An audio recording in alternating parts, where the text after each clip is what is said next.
Police پھر کیسے تبدیل کر سکتی ہے؟ نہیں کرے گی۔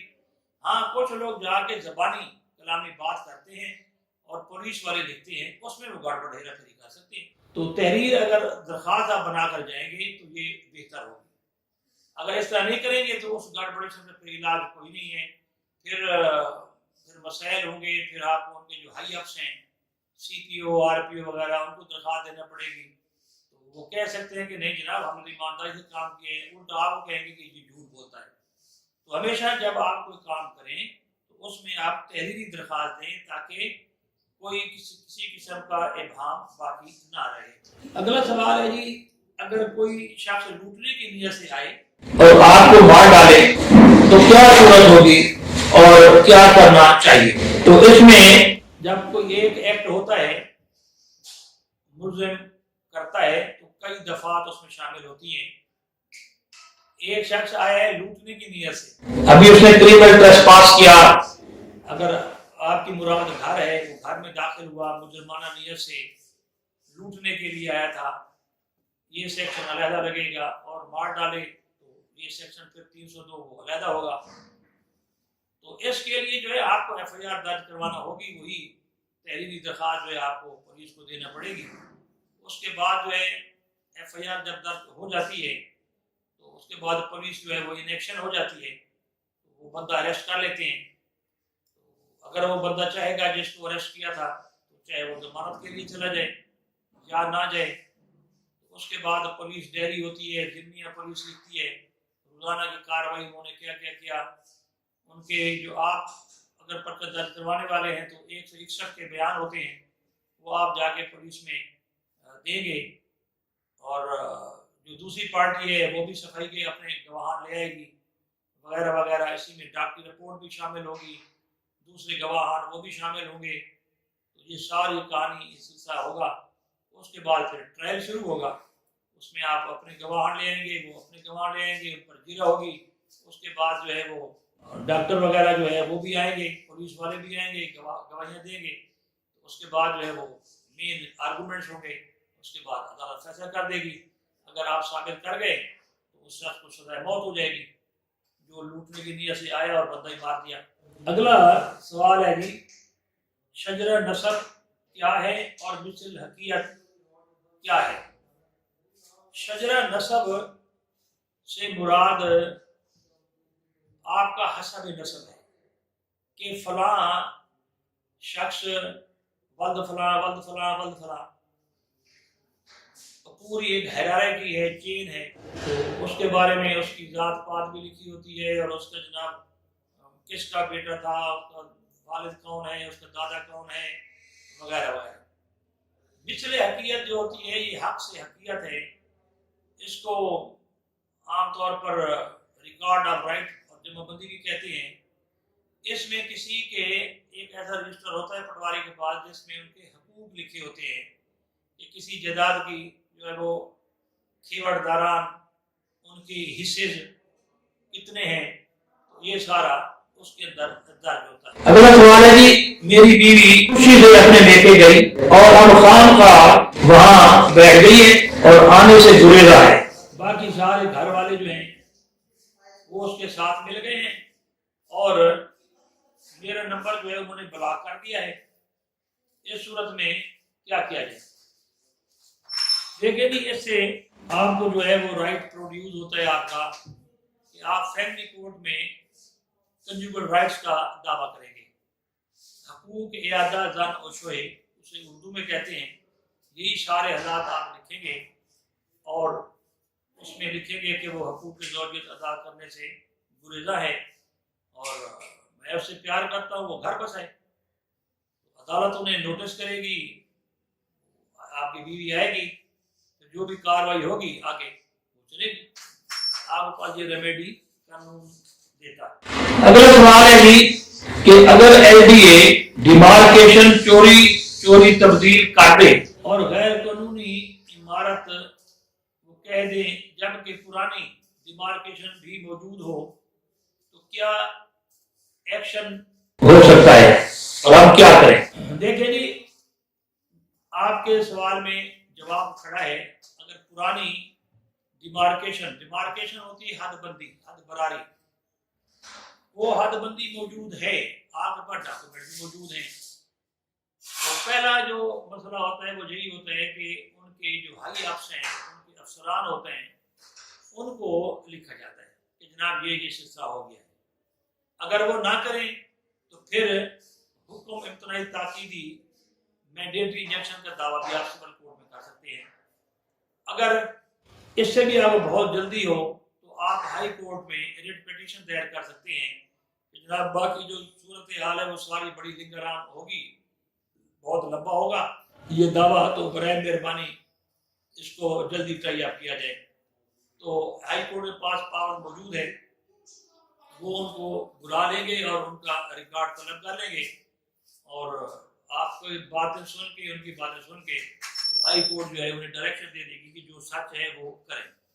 نیکسٹ جو ہے وہ سوال ہے جی، میری موٹر سائیکل 16 سال پہلے بکی تھی، آج مجھے ایک کال آئی ہے کہ آپ کی بائک چوری کی واردات میں پائی گئی ہے، تو میں کیا کروں؟ دیکھیں جی، بات یہ ہے کہ یہ سارے فیکٹس ہیں، جو مالک ہوتا ہے اس کو بھی پوچھا جا سکتا ہے، کیونکہ تفتیش کرنا ہوتی ہے پولیس نے. آپ نے یہ نہیں لکھا کہ اس کی کوئی ایف آئی آر درج ہے.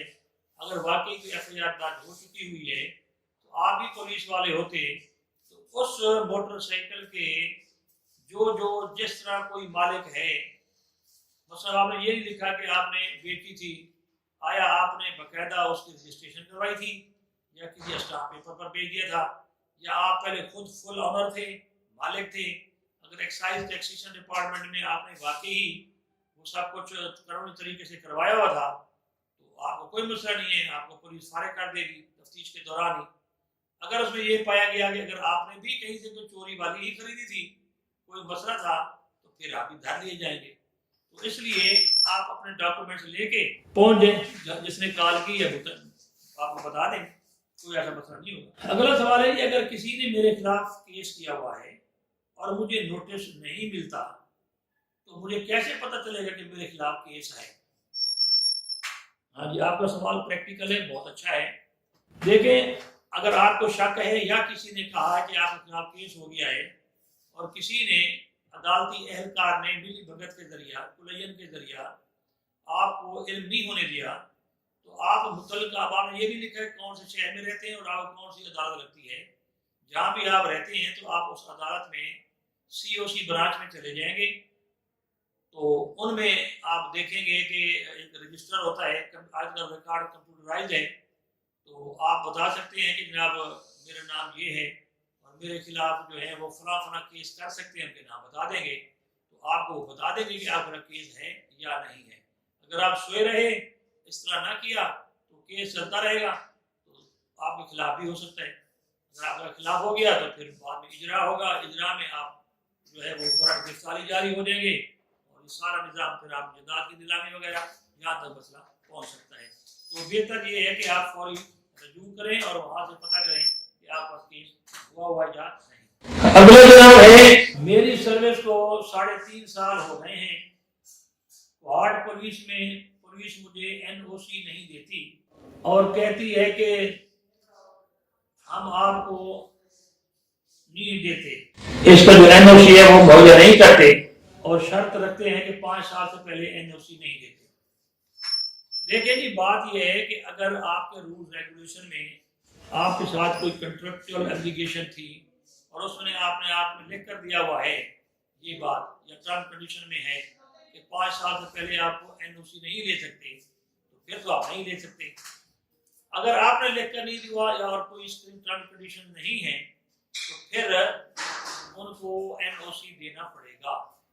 اگر وہ نہیں دیتے تو پھر آپ ان کے ہائی اپس کو لکھیں گے، اگر وہ نہیں مانتے یا ود ان اسٹیپولیٹڈ پیریڈ وہ کام نہیں کرتے تو آپ ہائی کورٹ میں ریٹ بھی کر سکتے ہیں اور سول کورٹ میں مینڈیٹری انجنکشن یا حکم امتناعی تاکیدی کا دعویٰ بھی کر سکتے ہیں کہ جناب یہ کیوں اس طرح نہیں کر رہے، تو پھر ان کو یہ کرنا پڑے گا. نیکسٹ کوسچن ہے جی، میں نے ایک عورت 50,000 روپے لینے ہیں اور ایم سی بی کا چیک میرے پاس ہے، میں کال کرتا ہوں وہ کال اٹھاتی بھی نہیں ہے، تو دھمکیاں دیتے ہیں کہ ہم PTI کے بندے ہیں، فلانے ہیں، مسلم لیگ نواز کے ہیں، تو یہ کیسے ہوگا، میں کیسے پیسے دے سکتا ہوں؟ دیکھیں جی، اس کے دو طریقے ہوتے ہیں۔ اگر آپ چاہیں سول کورٹ میں دعویٰ دائر کرنا تو آپ یہ دعویٰ ریکوری سوٹ کر سکتے ہیں سول کورٹ میں۔ اگر آپ چاہیں تو یہ ایڈیشنل ڈسٹرکٹ جج کے کورٹ میں دعویٰ ہو سکتا ہے، ڈسٹرکٹ کورٹ میں، اس میں بھی آپ یہ دعویٰ کر سکتے ہیں آرڈر 37 کے تحت، CPC آرڈر 37 کے تحت آپ ادھر بھی دعویٰ دائر کر سکتے ہیں ریکوری سوٹ۔ اگر آپ چاہتے ہیں کہ یہ جو چیک اس نے دیا تھا اور بدنیتی کی بنیاد پر تھا اور واقعی پیسے نہیں دینا چاہتی خاتون، تو پھر آپ یہ چیک بینک میں پیش کریں گے اور وہ آپ کی سلپ لگا کر دیں گے کہ آیا اس کے جو پیسے ہیں اکاؤنٹ میں نہیں ہیں۔ پھر اس میں وہ لکھیں گے آیا اس کے دستخط جعلی ہیں، نمبر 1، آیا کوئی ایک جو فنڈ ہے وہ انسفیشینٹ ہے یا کوئی اور پرابلم ہے، تو آپ یہ سلپ لگوا کر آپ پولیس میں FIR درج کروا دیں گے۔ پولیس والے FIR درج نہ کریں تو جسٹس آف دا پیس اس کے پاس 22A CRPC کے تحت پھر آپ ایک پیٹیشن دائر کریں گے کہ جناب اسی طرح میرا پرچہ درج نہیں ہو رہا۔ 489F کے تحت یہ پرچہ درج ہوتا ہے، پہلے 420 کے تحت ہوتا تھا، اب 489F کے تحت۔ جب تک آپ کے پیسے نہیں ملیں گے تو اس خاتون کو گرفتار کر لیا جائے گا۔ اس طرح آپ اپنے رقم آسانی سے وصول کر سکتے ہیں۔ اگلا کوشچن ہے جناب کہ میری 9 کنال زمین ایک جگہ پر ہے اور اسے 2 گلیاں لگتی ہیں اور ان گلیوں میں کچھ گھر ہیں جو مجھے بلیک میل کر رہے ہیں کہ یہ گلی ہماری ہے، اور بلیک میل اس لیے کر رہے ہیں کہ میں 2 کنال زمین ان کو قبرستان کے لیے دے دوں، تو اب کیا کروں؟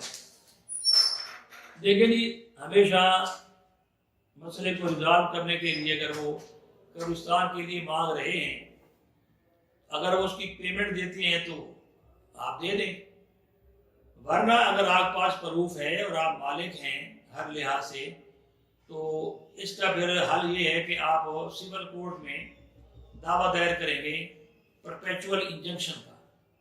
پرپیچول انجنکشن حکم امتناعی دوامی، کہ یعنی فلاں لوگ ہیں، جائیداد میری ہے اور یہ میرے ڈاکومنٹس ہیں، میں فل آنر ہوں، یہ میرا ثبوت ہے، تو یہ لوگ جو ہیں وہ خام خواہ میری جائیداد پر قبضہ کرنے کے لیے اور مجھے کمپیل کرتے ہیں کہ زمین میں انہیں دے دوں، انہیں روکا جائے۔ تو جو ہی آپ یہ دعویٰ دائر کریں گے عدالت ان لوگوں کو طلب کر لے گی، آپ کے گواہان آئیں گے، ان کے آئیں گے، اس طرح عارضی سٹے بھی لے لیں۔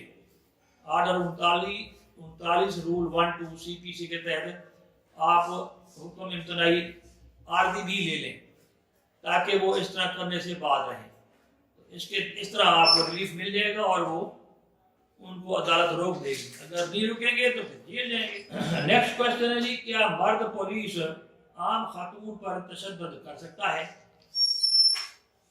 دیکھیں جی، آپ نے خاتون کی بات کی ہے، وہ کسی بھی شخص پر کوئی تشدد نہیں کر سکتا۔ یہ پولیس جو ہے یہ اس قسم کی غلط کاریاں کرتے ہیں، کسی کو ننگا کر دیتے ہیں، کسی کو مارتے ہیں، تو یہ نہیں کر سکتے۔ اگر یہ چند گھنٹے بھی مجسٹریٹ سے اجازت لیے بغیر، ریمانڈ لیے بغیر چند گھنٹے بھی رکھ لیں تو وہ SHO صاحب یا تفتیشی افسر صاحب اندر ہو سکتے ہیں 3 سال کے لیے، لیکن کیونکہ یہ شہادت ہوتی نہیں ہے اس لیے پھر یہ اس طرح بدمعاشی کرتے ہیں، عام شہری کو اٹھا لیا، تشدد کیا، مار ڈالا۔ تو اس میں ایک ریٹ ہوتی ہے ہیبیس کارپس کی۔ اگر آپ کا کوئی بندہ انہوں نے رکھا ہے، لہذا آپ نے یہ نہیں بیان کیا، کیونکہ اگر کسی خاتون تشدد کرتے ہیں اس کا مطلب یہ ہے کہ انہوں نے پہلے انلیگلی اٹھایا ہوگا اسے، پھر تھانے لے گیا ہوگا اور مارا ہوگا۔ تو اگر آپ ہیبیس کارپس کی ریٹ پیٹیشن دائر کر دیں ڈسٹرکٹ کورٹ میں بھی، تو یا ہائی کورٹ میں بھی ہو سکتی ہے، اگر وہ جوریڈکشن نہ ہو تو وہ پولیس والا جس نے یہ کام کیا ہے یا انلیگلی اس کو ڈیٹین کیا ہے تو وہ جیل جا سکتا ہے اور آپ کو آزادی مل جائے گی۔ اور آپ کا جو مختصر جواب یہ ہے کہ خاتون پر تشدد کسی صورت میں کوئی بھی نہیں کر سکتا، چاہے وہ چور ہو، چاہے قاتل ہو، ڈیکویٹ ہو، پولیس والے اسے انگلی بھی نہیں لگا سکتے۔ ہماری پولیس ماشاءاللہ ان پڑھ ہے، وہ اس طرح کی سوچ پتہ نہیں کس طرح وہ مارتے ہیں، میں یہ حیران ہوں، وہ ہاتھ بھی نہیں لگا سکتے۔ سارا کام یہ نظام نفسیاتی ہوتا ہے، کویسچننگ کرنی ہوتی ہے، اس سے پتہ کرنا ہوتا ہے۔ اسی طرح جو جج ہے اس کو بھی کوئی پاور نہیں ہے، کسی کو کوئی پاور نہیں ہے کسی پر کوئی اس طرح ہاتھ اٹھائے یا اس پر تشدد کرے۔ جیل والے ان کو بھی نہیں ہے اس طرح کی۔ ہاں اگر ریگریس پنشمنٹ ہے تو تب تو ٹھیک ہے، اس سے مزدوری کروائیں گے، پتھر اٹھوائیں گے وغیرہ وغیرہ، لیکن اس طرح نہیں ہے کہ کوئی کسی کو مار سکے۔ نیکسٹ کوشچن ہے جناب کہ کیا کوئی کیس عدالت تحصیل یا ضلع کو ایک ڈویژن سے دوسرے ڈویژن منتقل کر سکتی ہے؟ تفصیل بتائیں۔ دیکھیں جی، آسان سا جواب جو ہے وہ ہے ہاں، کر سکتی ہے۔ پہلے آپ یہ دیکھیں کہ اسی شہر میں، اسی تحصیل میں 3 عدالتوں میں کیس ہوتا ہے۔ دفعہ 24 CPC کے تحت ہم ڈسٹرکٹ کورٹ میں درخواست دیتے ہیں تو وہ کیس تبدیل ہو جاتے ہیں، اکٹھے ہو جاتے ہیں۔ اسی طرح اگر دوسرے ڈویژن میں ہے تو اس میں جو ہائی کورٹس ہیں ان کو پاور ہے، اسی انداز سے جورسڈکشن جو ہوتی ہے ان کی، اس کو سامنے رکھتے ہوئے اگر وہ ضروری سمجھتی ہیں اور کیس ایسی نوعیت کا ہے تو بالکل تبدیل ہو سکتی ہے جناب، ہائی کورٹ کر لے گی۔ نیکسٹ کوشچن ہے جناب، والد صاحب کی وفات ہو گئی ہے اور میرے چچا زاد بھائی جو ہیں انہوں نے جعلی کاغذات بنوا لیے ہیں، ہماری زمین پر قبضہ کرنا شروع کر دیا ہے، اور زمین والد صاحب نے بھی ہبہ کی ہوئی ہے، اور زمین میں نے بینک کے پاس رہن رکھی ہوئی تھی جو اب واگزار بھی کروا رہی ہے، فق کروا لی ہے، فق الرحم جو ہے۔ تو اب رجسٹری ہبہ نامہ میرے پاس موجود ہے، اس حالت میں میں کیا کروں؟ دیکھیں جی، آپ کا سوال جو ہے وہ عجیب نوعیت کا ہے۔ ایک تو آپ کہتے ہیں کہ والد صاحب فوت ہو گئے ہیں، والد صاحب فوت ہو بھی جائیں تو آپ کے پاس جو رجسٹری ہے، ہبہ نامہ موجود ہے، قبضہ بھی آپ کا ہے۔ تو سوال آپ کا یہ ہے کہ جناب میرے پاس کیونکہ ہبہ نامہ کی رجسٹری موجود ہے، میں قابل مالک ہوں اور میرے کزن جو ہیں وہ قبضہ کرنا چاہتے ہیں، تو ادھر جو ہے والد صاحب کی ڈیتھ ہونا نہ ہونا اممیٹیریل ہے۔ پھر آپ کہتے ہیں کہ آپ کو اس طرح مکمل مالک ہیں کہ آپ نے بینک میں رکھ کر رہن، تو وہاں سے لون بھی لیا ہوا تھا، اوکے ٹھیک ہے۔ تو اس کا جواب جو ہے وہ یہ ہے کہ آپ، میں پہلے مشورہ دے چکا ہوں اس میں پچھلے سوال میں، آپ پرپیچول انجنکشن کا دعویٰ کریں گے، سارے ڈاکومنٹری ایویڈنس آپ کے پاس موجود ہے، اور اسی میں ہی آپ آرڈر 39 رول 12 CPC کے تحت آپ ایک سٹے بھی لیں گے اسی عدالت سے تاکہ یہ قبضہ نہ کر سکیں۔ تو اس کے بعد شہادت وغیرہ ہوگی اور دونوں پارٹیوں کی آرگومنٹس ہوں گے، تو آپ کے نام یہ ہے ان کو روک دیا جائے گا فار ایور کہ وہ یہ حرکت نہ کر سکیں قبضے بعد۔ کیا بی کام کے بعد LLB کے بغیر LLM کیا جا سکتا ہے؟ نہیں جناب، کیونکہ ہماری ایک ہیرارکی سسٹم کی موجود ہے۔ کسی زمانے میں یہ ہوتا تھا، تو اب نہیں ہے، آپ کو LLB آپ کرنا پڑے گا، اس کے بعد پھر آپ LLM کر سکیں گے۔ یہ آپ کے لیے مختصر جواب ہے۔ اگلا سوال ہے جی کہ کیا آپ کریمنل کیسز میں کمپرومائز کے بارے میں تفصیل بتا سکتے ہیں؟ دیکھیں جی، آپ نے پھر وہ بم سوال کیا ہے، کریمنل کیس سے کون سا سیکشن ہے؟ زنا ہے، اغوا ہے، ڈیکوٹی ہے، چوری ہے، قتل ہے، کوئی فورجری کی ہے، پرجری کی ہے، کس چیز کے آپ کمپرومائز کی بات کرتے ہیں؟ جب سیکشن نہیں بتائیں گے، دفعہ نہیں بتائیں گے، وہ حالات نہیں بتائیں گے، تو پھر ہم کیا کہہ سکتے ہیں؟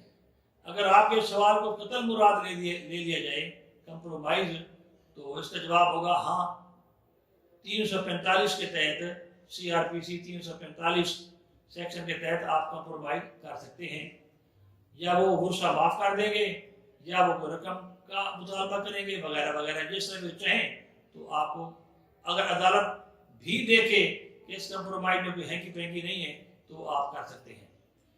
رہا زنا ہے، اغوا ہے، چوری ہے، اس کا کمپرومائز نہیں ہوتا، اس کا لانگ پروسیس ہوتا ہے. پھر وہ جو ڈی سی صاحب ہیں ان کو درخواست دینی پڑتی ہے اور پتہ کیا کیا مسائل ہوتے ہیں. یہ جو دفعات ہیں ان کی کمپرومائز نہیں ہوتی. نیکسٹ کوشچن ہے جناب کہ اسٹیٹس آف پگڑی ان رینٹ لا. پگڑی کیا چیز ہے؟ کرایہ داری کے قانون میں کہتے ہیں پگڑی کیا چیز ہے، وضاحت کریں. دیکھیں جی، پگڑی جو ہے آپ نے یہ اکثر سنا ہوگا کہ جناب کرائے پر جو ہے وہ فلاں جائیداد دے رہے ہیں، اس کی ہوگا پر منتھ کرایہ 10,000 روپے، پگڑی ہوگی 5 لاکھ روپے. اب یہ جو لوگ ہیں وہ حیران رہ جاتے ہیں کہ یہ کیا بات ہے، کرایہ 10,000 پگڑی 5 لاکھ. تو اب پگڑی کو ڈیفائن کرتے ہیں. پگڑی کہتے کسے ہیں؟ پگڑی کہتے ہیں جی گڈ ول کو. گڈ ول اردو میں کہتے ہیں ساکھ. ساکھ یہ ایسی چیز ہے، مثلا پہلے زمانے میں یہ آپ بھی کرتے ہیں، سائیکل کرایہ پر دے دیتے ہیں اور موٹر سائیکل کرایہ پر دے دیتے ہیں. تو کہتے ہیں کہ جناب یہ کس فلاں بندہ کہہ دے آپ کی جگہ پر کہ اس کو موٹر دے دو تو دے دیتے ہیں. تو ساکھ سے مراد، گڈ ول سے مراد یہ ہے. اس میں ایک مثال دے دوں آپ کو. 1872 میں انڈیا میں ایک بینک تھا، اسے کہتے ہیں یونین بینک. اس کے متعلق جو ہے ایک ایسی افواہ پھیلی کہ یہ جناب بینک جو ہے وہ دیوالیہ ہو گیا ہے، بینک ریپٹ ہو گیا ہے، تو لہٰذا ہمارے پیسے ڈوب جائیں گے. تو دھڑا دھڑ عوام نے پیسے نکالوانا شروع کیے. تو اب بینک نے کہا کہ تو دیوالیہ ہو جائیں گے، اتنے سارے پیسے لوگ نکلوانے آ گئے. تو اس زمانے میں ایک شخص تھا جو مشورہ دیتا تھا، اور وہ بولتا نہیں تھا. 500 روپے لیتا تھا مشورے کا اور لکھ دیتا تھا، صرف ایک لائن لکھتا تھا. کیا لکھتا تھا؟ No cheque should be dishonoured. کوئی بھی چیک کیش کرنے سے نہ روکا جائے، بس. تو بورڈ آف ڈائریکٹر کا اجلاس ہوا، انہوں نے کہا جی مجھے الاؤ کر دیا کہ چیک نہ روکو، یہ تو سارے دھڑ دھڑ کام گڑبڑ ہو جائے گا. تو اسی طرح انہوں نے 3 دفعہ اس بندے کے پاس گئے اور اس سے مشورہ لیا. تو اس نے یہی لکھا کہ no cheque should be dish honoured.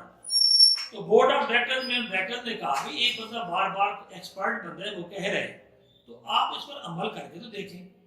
اب انہوں نے کیا کیا جناب؟ کوئی چیک نہ روکا اور ساتھ ہی چائے اور بسکٹ کا بندوبست بھی کیا. اس کو کہتے ہیں گڈ ول. اب عوام میں یہ بات مشہور ہو گئی، یہاں آپ کہتے ہیں وہ بینک دیوالیہ ہو گیا ہے، وہ تو پیمنٹ بھی کر رہے ہیں اور چائے اور بسکٹ بھی کر رہے ہیں، کھلا رہے ہیں، اور ان کا جو رویہ ہے، بہیویئر ہے، ایٹیٹیوڈ ہے، وہ بڑا زبردست ہے. کمال کی بات ہے. تو اس گڈ ول کی، اس ساکھ کی وہ مشہوری ہوئی کہ 6 مہینے بعد اربوں روپے آ گئے اس بینک میں. تو یہ جو پگڑی ہوتی ہے جناب، مثلا ایک دکان ہے، اس کی ایک مشہوری ہوتی ہے، اس کی ایک شہرت ہوتی ہے، اس کی ایک عزت ہوتی ہے، اس کی ایک ساکھ ہوتی ہے کہ جناب یہ بندہ بڑا نیک ہے، جناب اس کو ذرا بڑے گاہک آتے ہیں، جناب یہ تو بہت کامل کوئی ولی بندہ ہے یار اس قسم کا. تو وہ ایک اڈا جو جس نے بنایا ہوتا ہے، اس اڈے کی وجہ سے جناب کہ دھڑ دھڑ اس پر گاہک آتے ہیں، یا بندے کہتے ہیں ہم لیں یہ مکان کرائے پر ہم لیں گے، یا کوئی دکان ہے یہ ہم لیں گے. تو اس کو کہتے ہیں ساکھ، گڈ ول یا پگڑی. وہ پیسے اس چیز کے ہوتے ہیں کہ جناب ہمارا نام ہے، مثلا فلپس ہے، آپ کہیں فلپس کا جناب فریج لو جی، فلانی کوئی مشہور ہے زبردست چیز جی، فلاں کی وہ لو جی. جب یہ محکمہ بکے گا، جیسے فلپس کی کمپنی فلپس کو بیچے گی، تو وہ اس پر کہہ سکتی ہے کہ ہماری 1 کروڑ روپے کی کمپنی ہے، لیکن 5 کروڑ ہم اوپر پگڑی کا لیں گے، کیونکہ یہ ایسی چیز ہے کہ اتنی ساکھ بن چکی ہے عوام میں کہ وہ اس طرح آپ نے ویب جی فگر دیکھے ہوں گے، نام ہی کافی ہے. تو یہ جو ہے نام کافی ہے. تو جب یہ کمپنی والے اپنی کمپنی بیچیں گے تو یا کرائے پر دیں گے، تو مثال کے طور پر اگر ان کا 5 لاکھ کا ہے کمپنی کا، تو وہ کہیں گے 10 لاکھ پگڑی دیں. تو اس کو کہتے ہیں ساکھ، اس کو کہتے ہیں گڈ ول، اس کو کہتے ہیں پگڑی. امید ہے آپ میرے جواب سے مطمئن ہو گئے ہوں گے. اگلا سوال ہے جی، میرے سسر نے اصل شناختی کارڈ میری بیوی کے ذریعہ لے لیا ہے اور 1200 روپے کا اسٹیمپ پیپر میرے دستخط جعلی کروا رکھے ہیں، مجھے اب معلوم ہوا ہے، میں کیا کروں؟ لیکن بات یہ ہے کہ آپ کو یہ تو آپ نے نہیں لکھا کہ آخر گھر میں بات چلتی ہوگی کہ اس نے یہ جو ہے 1250 کا جو اسٹام ہے یہ کیوں لیا ہے، کوئی باتیں چل رہی تھیں، آیا آپ نے کوئی جائیداد نام کرنی تھی؟ تاہم اب میں پریزیوم فرض کر لیتا ہوں کہ یہ جو 1250 کا اسٹام ہوتا ہے یہ ہوتا ہے کسی کے ساتھ ایگریمنٹ کرنا، جائیداد کو سیل کرنے کے لیے کوئی معاہدہ طے کرنا، تو اس نے اگر اس طرح کر لیا ہے تو آپ اگر نہیں چاہتے یا آپ کو شک ہے کہ اس اسٹام کے ذریعے آپ جائیداد جا سکتی ہے تو آپ ایک اخبار میں دے دیں کہ اسی طرح انہیں مجھ سے کروا لیا ہے غلط کام، پھر آپ کینسلیشن آف ڈیڈ کا ڈیکلریٹری سوٹ کر دیں سول کورٹ میں، دعویٰ استقرار حق کہ جناب اسی طرح مجھ سے ایک اسٹام لکھوا لیا گیا ہے اور اس کے نیچے دستخط ہیں، وہ اسٹام جو ہے میں نے خود نہیں لکھا، نہ میں نے کوئی تحریر کی ہے، تو مجھے شک ہے کہ یہ اسٹام میرے خلاف استعمال ہو سکتا ہے، آپ اپنی بیوی اور اپنے سسر کو پارٹی بنا لیں اور اس میں دعوت دائر کر دیں، تو کینسلیشن آف ڈیڈ کا آپ کا دعویٰ بنے گا یا ڈیکلریشن کا، تو اس سے آپ کو ریلیف مل جائے گا، آپ کو کوئی نقصان نہیں پہنچے گا۔ اگر آپ خاموش رہے تو پھر آپ کی جو جائیداد ہے وہ ان کے نام ہو سکتی ہے۔ اگلا سوال ہے کہ زمین کی رجسٹری کروانے کا کیا طریقہ ہے؟ دیکھیں جی، اس میں آپ نے نہیں لکھا کہ جائیداد شہری ہے، دیہاتی ہے، کینٹونمنٹ بورڈ کی ہے، ایم ڈی اے کی ہے یا ہاؤسنگ کی ہے، آپ نے کچھ بھی نہیں لکھا۔ جائیداد خرید کرنے کے دو طریقے ہوتے ہیں، اگر وہ دیہاتی ہے تو اس کا انتقال صرف کروایا جا سکتا ہے، وہ بھی جائز بات ہوتی ہے۔ دوسری رجسٹریشن ایکٹ موجود ہے، اس کی دفعہ 17 ہے، اس کے تحت رجسٹری کروائی جا سکتی ہے۔ رجسٹرار کے پاس، سب رجسٹرار جو ہوتا ہے اس کے پاس یہ پاس ہوتی ہیں کہ اس کے پاس آپ جا کے جو اسٹام وغیرہ خریدنے ہوتے ہیں اس کی مالیت اس انداز سے آپ خرید لیں گے، اس کے بعد سب رجسٹر ٹیکسز وغیرہ ہوں گے، تو یہ جو ہے جو جائیداد جو ہے آپ رجسٹری کروا سکتے ہیں۔ رجسٹری کروانے کے بعد اگر وہ دیہاتی ہے تو پھر اس کا میوٹیشن سینکشن ہوگا، یعنی انتقال کروایا جائے گا، یا اگر وہ کسی ایم ڈی اے کی ہے یا ہاؤسنگ کی ہے تو اس میں آپ اس کی انٹری کروا لیں گے، یہ طریقہ کار ہوتا ہے۔ نیکسٹ کوشچن ہے جی، اگر پولیس ایف آئی آر میں مالیت کم درج کر دے جان بوجھ کر تو میں کیا کروں؟ اگین یہ عجیب و غریب سوال ہے جس میں ایف آئی آر کس چیز کی تھی، وہ کون سی چیز تھی جس کی مالیت کم درج ہوئی، اب جب اس نے مالیت درج کی ہے اب اس کا ایفیکٹ کیا ہے، آپ کہاں وہ کرنا چاہتے تھے، لینا چاہتے تھے، کیا کوئی چیک تھا، کوئی گاڑی تھی، کوئی موٹر سائیکل تھا، تو یہ جو آپ نے لکھ دی ہے آپ اس کے لیے عدالت جا سکتے ہیں، ڈیکلریٹری سوٹ کر سکتے ہیں کہ جناب میرا، اب یہ آپ نے نہیں لکھا نا، آپ نے کوئی آپ کا معاہدہ تھا، کوئی ایگریمنٹ تھا، کوئی بے ہوئی، سیل ہوئی ہے، کیا چیز ہوئی ہے، آپ نے سمپل یہ لکھ دیا کہ ایف آئی آر میں انہوں نے لکھ دیا ہے۔ تاہم آپ یہ والی بات جو اگر آپ نے کوئی تحریری درخواست اگر آپ کی ہے اور اس میں آپ نے یہ لکھ دیا ہے پھر تو آپ فارغ ہیں، آپ اس کو تبدیل نہیں کروا سکتے۔ ہاں اگر آپ نے زبانی کلامی بات کی ہے اور اس کو پولیس والے نے لکھ دیا ہے اس طرح تو اس کو چینج آپ کروا سکتے ہیں، آپ ان کے ہائی اپس کو، سی پی او کو، آر پی او کو جو ہے وہ درخواست دے سکتے ہیں اور اس کی چینج ہو سکتی ہے۔ تو میں نے پہلے ریکویسٹ کی تھی کہ جو سوالات ہیں وہ مبہم نہ بھیجا کریں تاکہ اس کا جواب صحیح آئے۔ اگلا سوال ہے جی، کیا میں ینگ لائر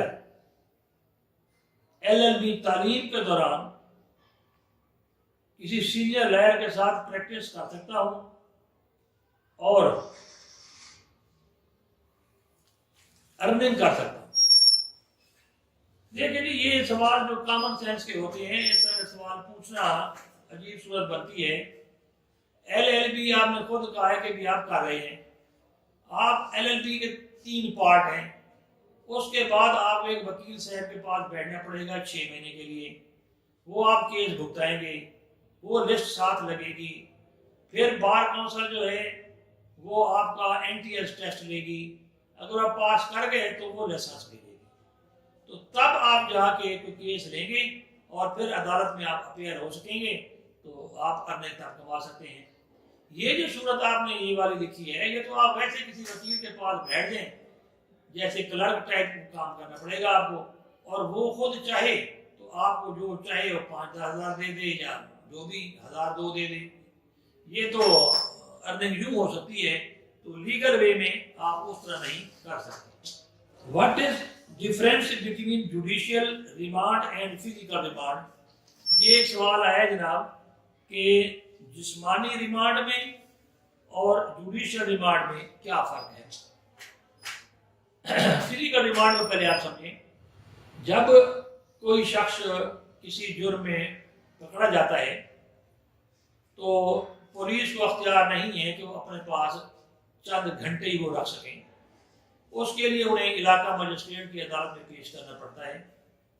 مثلا چوری کا کیس ہے، کسی نے موٹر سائیکل چوری کیا، تو اب پولیس کو اختیار نہیں ہے کہ وہ پکڑ کے لے جائیں اور اس طرح مار دھاڑ کریں، وہ علاقہ مجسٹریٹ کی عدالت اسے پیش کریں گے۔ علاقہ مجسٹریٹ کو جناب سارے فیکٹس بتائیں گی پولیس کہ جناب اسے بندہ ہم نے پکڑا ہے تو ہمیں ریمانڈ چاہیے۔ ریمانڈ کا مطلب ہوتا ہے کہ آپ کسی کو جسمانی طور پر تھانے میں رکھ سکتے ہیں، یہ ہوتا ہے ریمانڈ، فزیکل ریمانڈ۔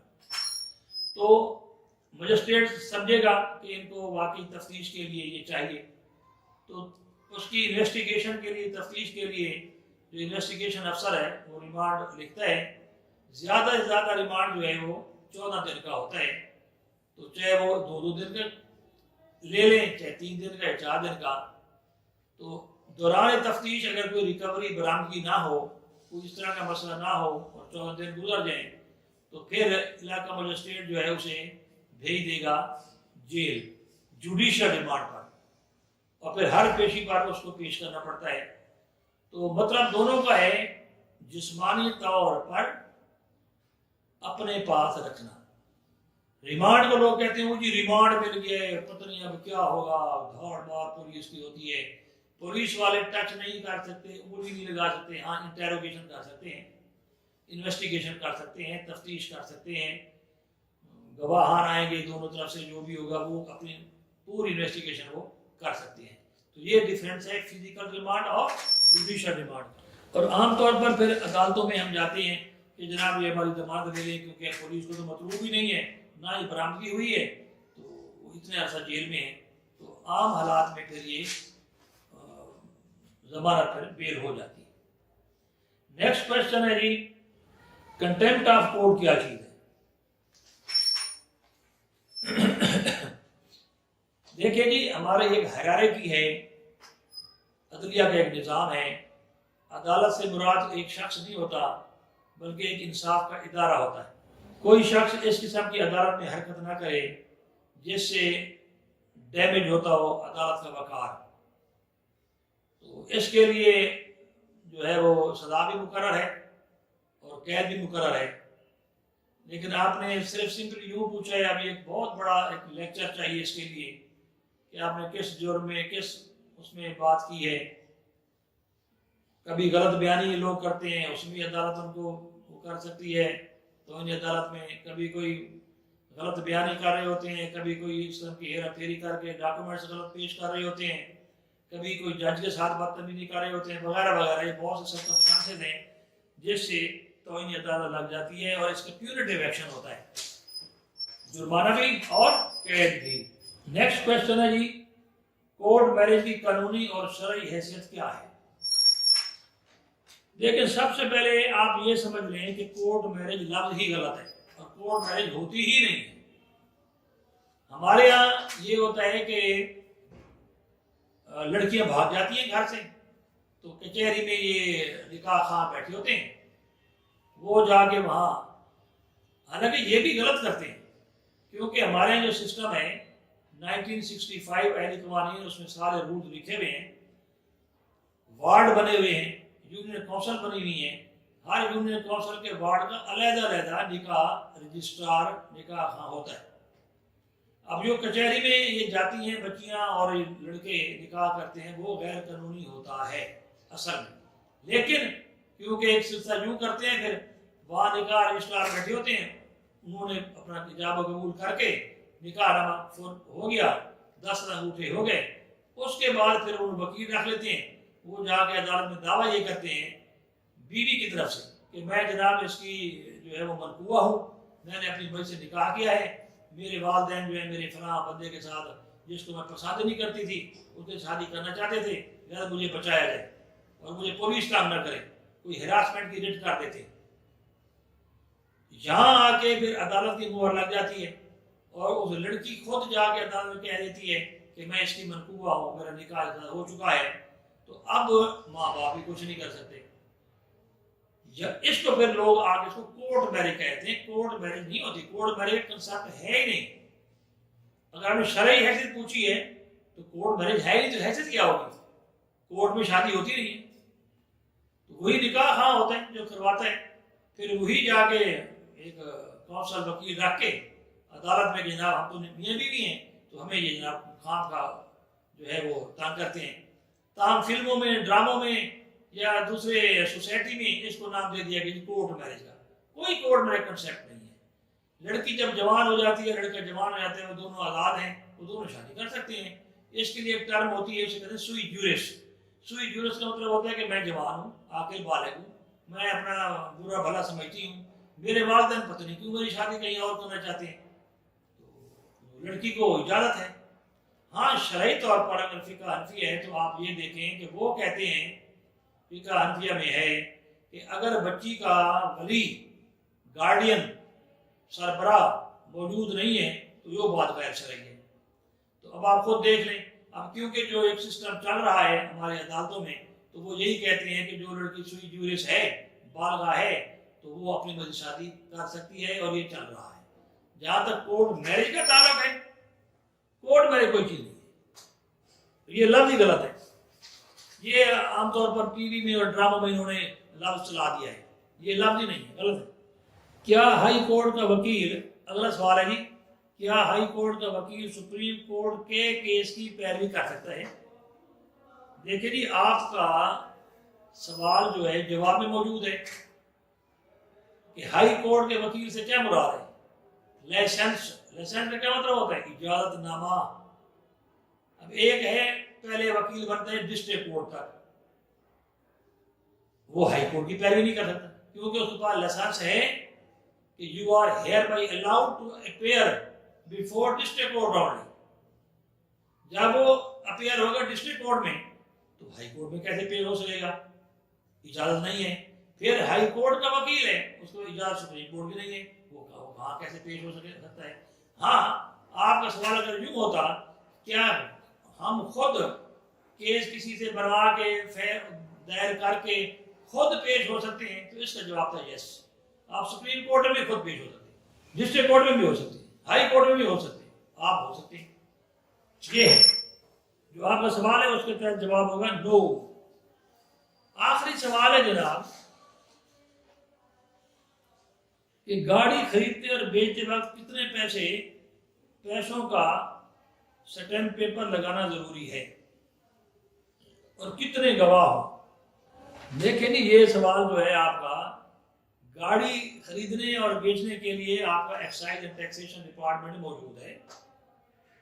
یہ سارے لوازمات ان کے پاس ہوتے ہیں، کبھی وہ بیان عرضی لگواتے ہیں، صرف 50 روپے کا وہ آتا ہے۔ اب ان کے جو ڈاکومنٹس ہیں ان کے تحت جو ہے وہ اس کی جو ہے وہ ٹرانسفر ہوتی ہے گاڑی، تو وہ آپ کو رولز آبزرو کرنے پڑیں گے۔ اس میں کوئی قانونی طور پر اس طرح کا سلسلہ نہیں ہے کہ کوئی کورٹ کا سلسلہ ہو یا آپ اس طرح قانونی مشورہ ہو۔